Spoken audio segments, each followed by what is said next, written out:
حي على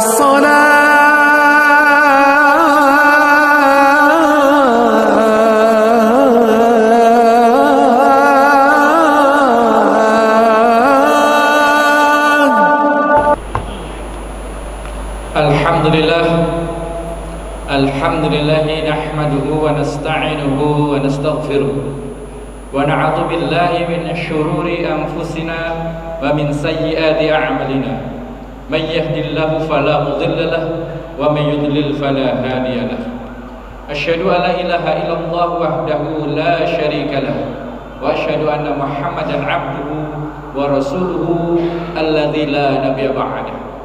Allahumma sholli wa sallim wa barik ala sayyidina Muhammadin wa ala alihi wa ashabi ajma'in wa man tabi'ahum bi ihsanin ila yaumiddin wa alaina ma'ahum bi rahmatika ya arhamar rahimin.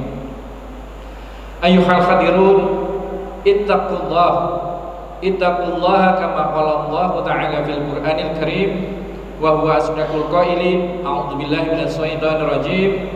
Ya ayyuhalladzina amanu taqullaha haqqa tuqatih wa la tamutunna illa wa antum muslimun. Wa qala aidan fi ayatil ukhra, a'udzu billahi minasyaitonir rajim. Ya ayyuhalladzina amanu taqullaha wal tanzur nafsum ma qaddamat lighad wa taqullaha innallaha khabirum bima ta'malun. Masyarul muslimin, sidang sholat Jumat Masjid Arif Rahman Hakim yang dimuliakan Allah Subhanahu wa taala. Pertama dan utama, marilah kita panjatkan puji serta syukur kehadirat Allah Subhanahu wa taala yang pada siang hari ini telah memberikan berbagai macam nikmat kepada kita. Nikmat Islam, nikmat iman, nikmat sehat, nikmat kesempatan sehingga kita berkesempatan untuk menunaikan sholat Jumat salat bersama. Tak lupa marilah kita sampaikan sholawat serta salam kepada junjungan kita Nabi besar Muhammad sallallahu alaihi wasallam, kepada keluarganya, kepada para sahabatnya, kepada para pengikutnya yang setia, yang istiqomah dalam menjalankan ajarannya, dan kita berdoa agar kita termasuk di dalamnya, amin ya rabbal alamin. Masyarul muslimin, sidang sholat Jumat yang berbahagia, khatib tak henti-hentinya mengingatkan diri khatib sendiri dan juga para jamaah sekalian, marilah kita tingkatkan keimanan dan ketakwaan kita, karena hanya dengan iman dan takwa itulah yang akan mengantarkan kita untuk masuk ke surganya Allah Subhanahu wa taala. Masyarul muslimin, sidang Jumat yang dimuliakan Allah, dalam satu setengah bulan terakhir ini kita disajikan suatu kejadian tragedi kemanusiaan yang sungguh luar biasa, yaitu tragedi pembantaian saudara-saudara kita di Palestina. Kita sebut pembantaian karena ini bukan peperangan. Tentara-tentara Israel dengan brutal menyerang apa saja, baik tentara Hamas, baik penduduk sipil, anak-anak, perempuan, orang sakit, orang cacat, semuanya dihantam, dan inilah sebuah pembantaian.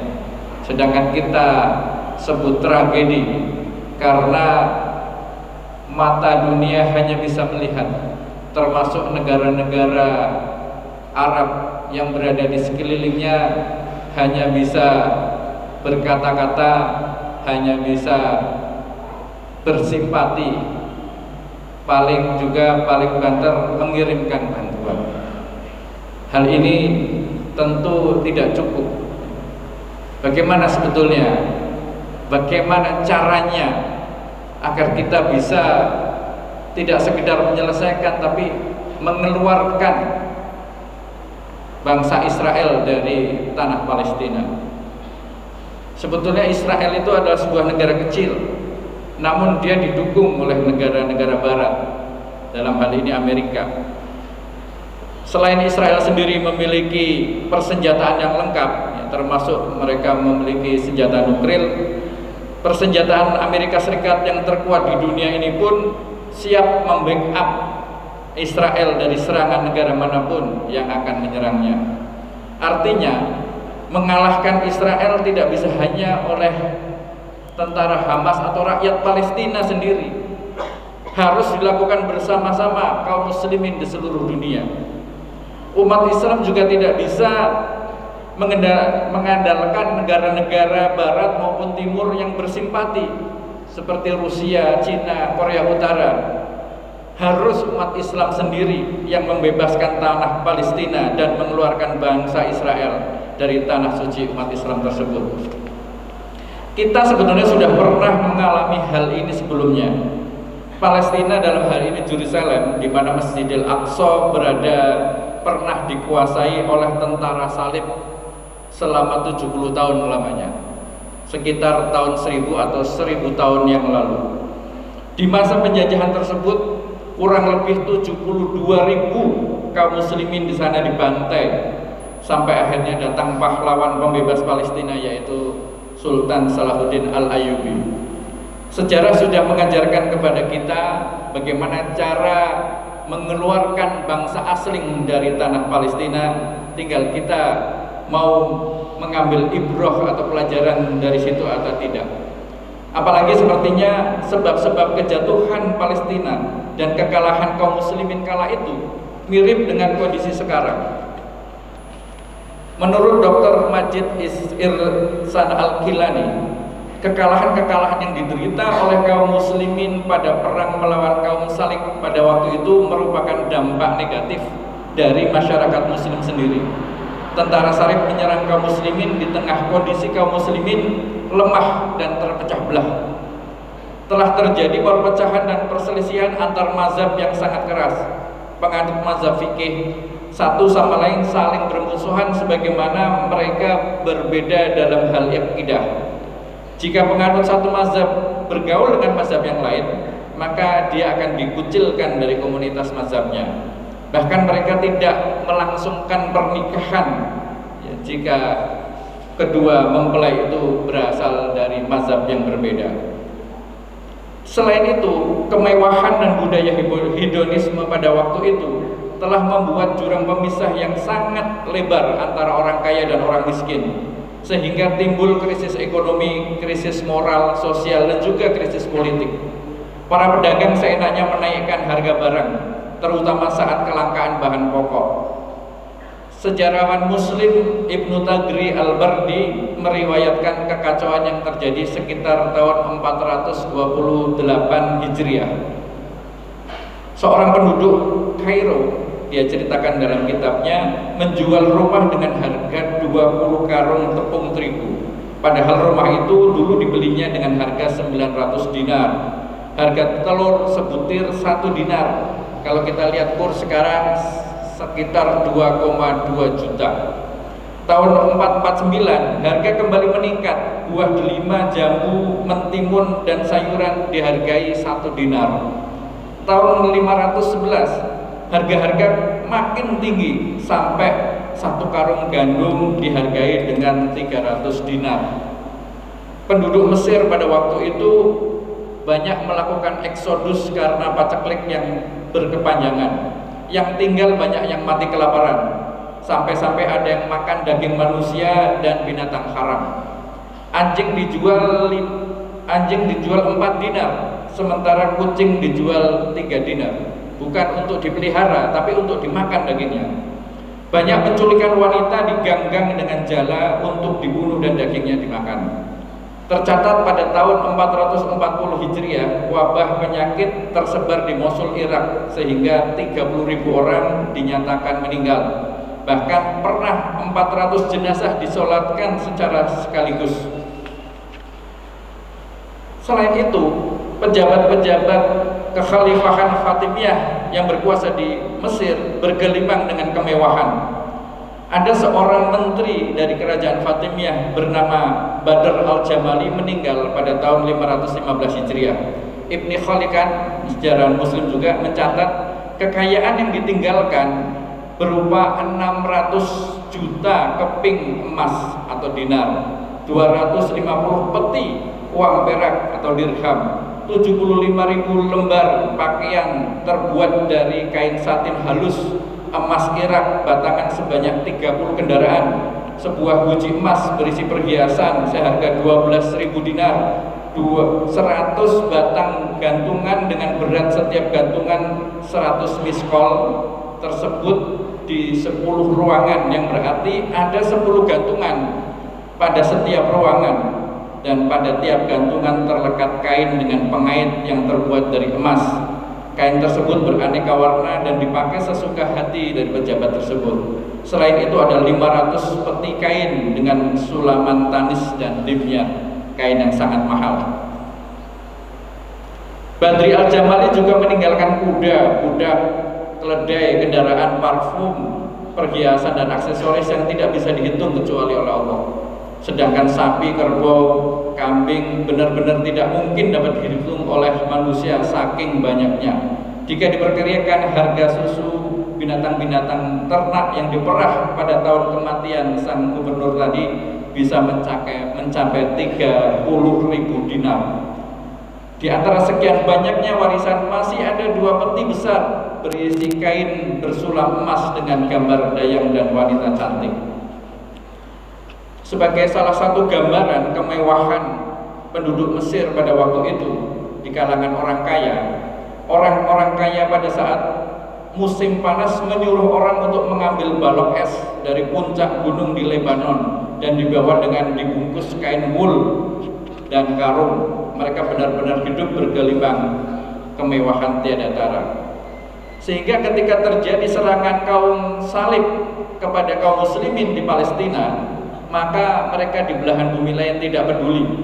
Para penyair, orator berusaha membangkitkan semangat jihad kaum muslimin, namun tetap tidak membuahkan hasil. Ibnu Tagri mengomentari hasil mereka mengatakan, akhirnya Qadhi Abu Said dan delegasi lainnya kembali dari Baghdad menuju Syam. Palestina dulu berada di Syam tanpa mendapatkan bantuan sedikit pun. Salah seorang delegasi membawa karung-karung besar yang berisi tumpukan tulang belulang manusia, rambut wanita dan anak-anak, lalu menggelarnya di depan para penguasa. Ini adalah korban pembantaian dari tentara salib terhadap rakyat Palestina. Ironisnya, Khalifah justru berkata kepada menterinya, biarkan aku sibuk dengan urusan yang lebih penting. Merpatiku si Balqah sudah 3 hari menghilang dan aku belum melihatnya. Maksudnya ini Khalifah mempunyai seekor burung merpati yang memiliki bintik-bintik indah pada bulunya. Burung tersebut sangat terlatih untuk aduan atau menyerang merpati lain. Ini permainan yang sangat populer di kalangan masyarakat dan para petinggi kerajaan pada waktu itu, dan Khalifah pun sangat menyukai. Demikian pula dengan orang-orang kaya pada waktu itu. Namun Allah segera mengirimkan pertolongan. Pada tahun 1187 umat Islam bangkit merebut kembali tanah suci Baitul Maqdis di bawah pimpinan Salahuddin Al-Ayyubi. Kebangkitan dan kemenangan tersebut tentu tidak muncul sendiri tanpa adanya upaya-upaya keras dari kalangan umat Islam. Kesadaran tumbuh setelah mereka mulai melakukan gerakan pembaruan dan islah. Tentara salib dapat dikalahkan dalam sebuah pertempuran yang hebat di sebuah tempat namanya Hittin pada tahun 1187. Benteng Al-Kard yang kondang dengan kekokohannya berhasil direbut tentara Islam. Lebih dari 10.000 tentara salib binasa dan banyak perwiranya yang ditawan. Masjid Al-Aqsa yang penuh dengan gambar-gambar berhala dibersihkan dengan menggunakan air mawar, dan untuk pertama kalinya azan berkumandang di menara masjid tersebut setelah hampir 100 tahun dilarang dikumandangkan di bawah pimpinan tentara salib. Pada hari Jumat 9 Oktober kaum muslimin melakukan sholat Jumat pertama di Masjidil Aqsa. Keterangan ini bisa dilihat pada bukunya Karen Armstrong, The Holy War, The Crusade and Their Impact on Today's World. Keberhasilan kaum muslimin merebut Yerusalem tidak serta-merta muncul panglima bernama Salahuddin Al-Ayyubi, tapi melalui suatu rangkaian perjalanan panjang, bahkan melibatkan satu generasi. Perlu satu generasi untuk memulihkan kondisi di mana generasi yang sudah bergelimang dengan kemewahan itu harus dihilangkan. Generasi lama telah terjangkit suatu penyakit yang bernama al-wahan, yaitu cinta dunia, sehingga mengakibatkan mereka takut kepada kematian. Siapapun yang cinta dunia dan takut mati, tidak ada ruh jihad di dalam dirinya, maka penyakit inilah yang pertama kali harus dilenyapkan. Maka tersebutlah seorang ulama bernama Abu Hamid Muhammad bin Muhammad Al-Ghazali, yang kita kenal dengan nama Imam Ghazali. Beliaulah menurut Dr. Majid Ihsan Al-Kilani salah satu ulama yang berperan dalam proses pembaruan dan islah tersebut melalui madrasah yang dibinanya. Beliau mulai dengan mendiagnosis penyakit-penyakit yang menyebar pada masyarakat pada waktu itu.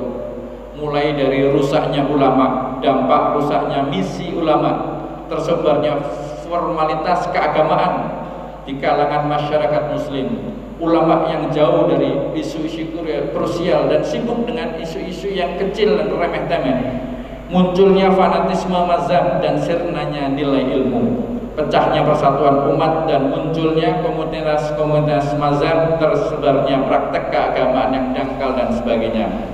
Maka mulailah beliau melakukan perbaikan dari golongan ulama dulu, kemudian dari golongan ahli ibadah, dari kaum sufi, dan kemudian orang-orang kaya.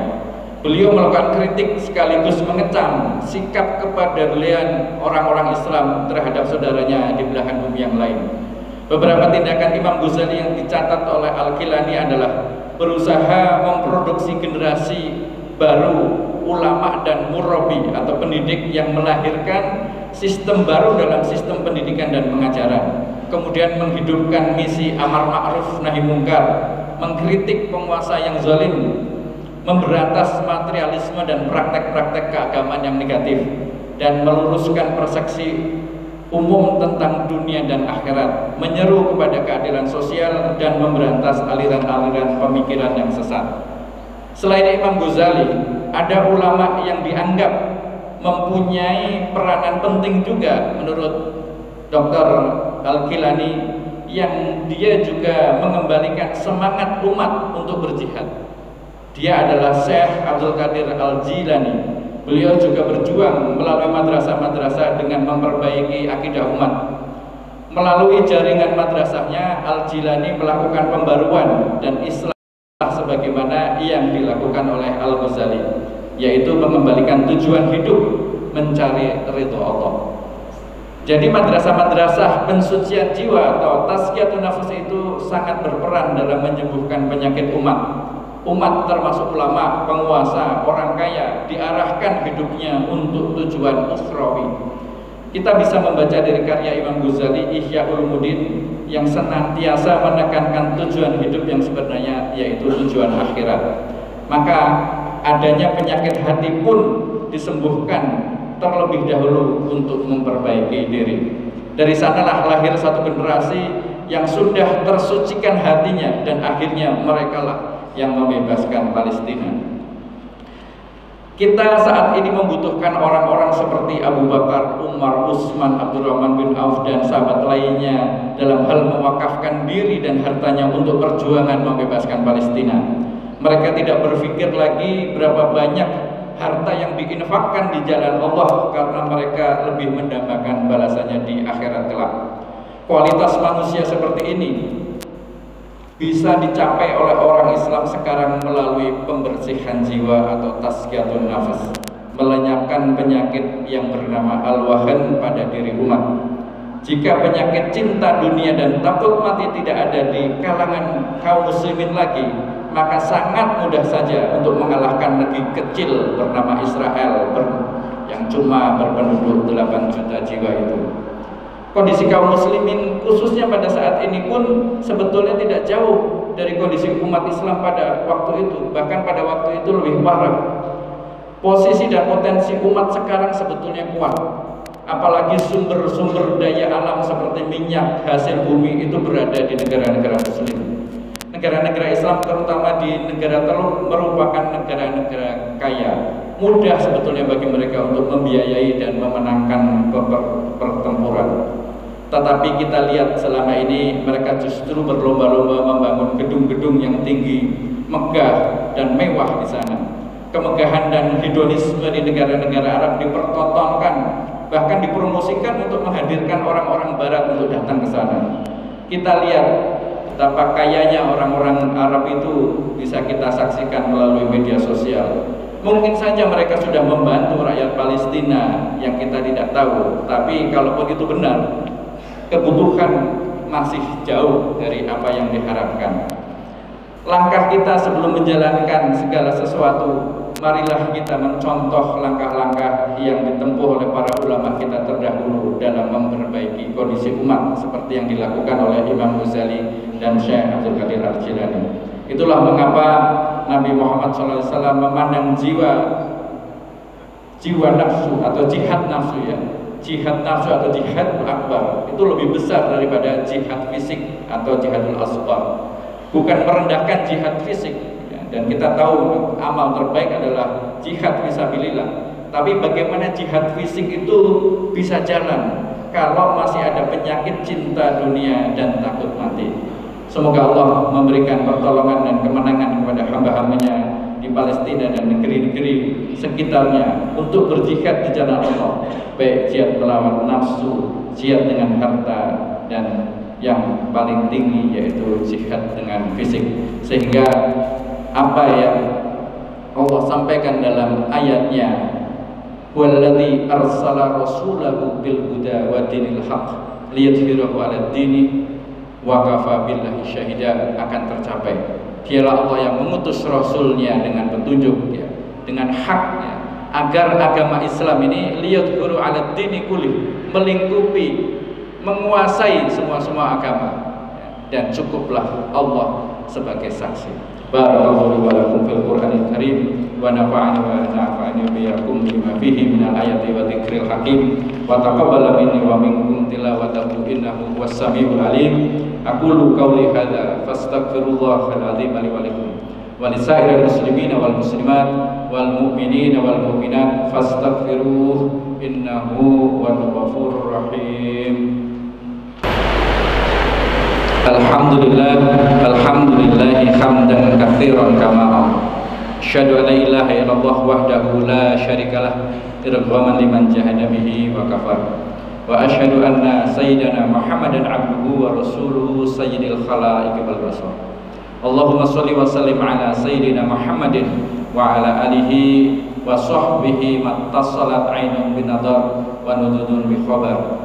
Amma ba'du, ayyuhan nas ittaqullaha ta'ala wa darul fawahisha ma dhahara wa ma batan wa hafidhu 'ala ta'ati wa khudhul jum'ati wal jama'ah wa 'alamu anna Allaha amarakum bi amrin bada'a fihi bi nafsihi wa thana bi malaikati qudsihi fa qala ta'ala wa lam yazal qailan 'alima innallaha wa malaikatahu yusalluna 'alan nabi ya ayyuhalladzina amanu sallu 'alaihi wa sallimu taslima. Allahumma shalli wa sallim ala sayyidina Muhammadin wa ala ali sayyidina Muhammad kama shallaita ala sayyidina Ibrahim wa ala ali sayyidina Ibrahim fil alamin innaka Hamidum Majid. Allahumma warda 'anil khulafa'ir rasyidin Abi Bakr wa Umar wa Utsman wa Ali wa an sa'iri ashabi nabiyyika ajma'in wa 'anil tabi'in wa an tabi'in lahum bi ihsanin ila yaumiddin wa alaina ma'akum bi rahmatika ya arhamar rahimin. Allahumma fir lil muslimina wal muslimat wal mu'minina wal mu'minat al ahya'i minhum wal amwat innaka sami'un qaribun mujibu da'wat ya qadiyal hajat. Allahumma ansur man nasara din wahdul man khadalal muslimin. Allahumma ansuril ikhwana wal muslimina wal mujahidina fi Palestin wa fi Gaza wa fi Masjidil Aqsa wa fi kulli makan wa zaman ya rabbal alamin. Allahumma ahlik a'da'aka wa a'da'a din wa alif baina qulubil muslimin. Allahumma adfa' annal ghala wal waba waz zina waz zalazil wal mihan wa su'al fitan ma dhahara minha wa ma batan wa an baladina hadha khassah wa an sa'iri biladil muslimina 'amah ya rabbal alamin. Rabbana atina fid dunya hasanah wa fil akhirati hasanah wa qina adzabannar. Ibadallah, innallaha ya'muru bil 'adli wal ihsan wa ita'i dzil qurba wa yanha 'anil fahsya'i wal munkari wal baghi ya'idukum la'allakum tadhakkarun fadhkurullaha yadhkurkum washkuruhu ala ni'amihi yazidkum wa la dzikrullahi akbar. Aqimus shalah. Allah